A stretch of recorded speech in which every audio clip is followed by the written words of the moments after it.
In this video, I want to show you how to hide a section in WordPress using Elementor.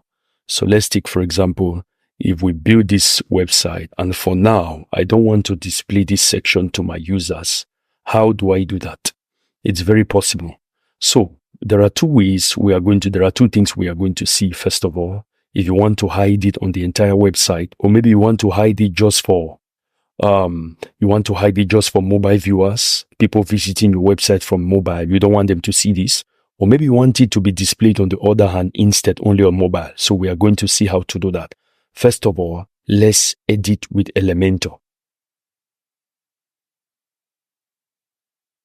Here we have it. This is the Elementor display. So for now, you see on the front end, this is being shown. Let me display this website. You see it showing here. Now I want to hide it. I'll simply come and click on these 6 dots to edit the section. And then I'll come to advanced.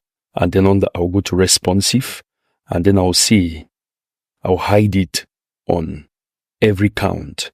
I don't want it to be shown anywhere, either on mobile or on desktop.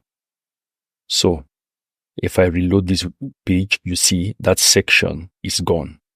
That section is totally gone. This was it. It is totally gone. Let's take now, for example, if I want to hide it on desktop, but I want it to show on mobile, or I want to hide it on mobile, but I want it to show on desktop.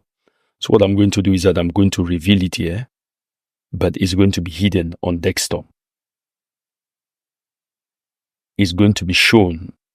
It's going to be hidden on desktop, but it's going to be shown on tablet and mobile. So if I look at it now, on tablet, you see it shows. If I look at it on mobile, you see that it still shows.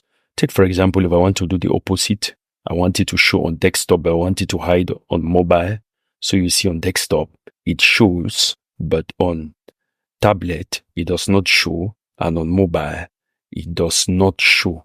So that is how to hide a section in Elementor. If you liked this video, please subscribe to my channel. Turn on the notification bell and click on subscribe to my channel.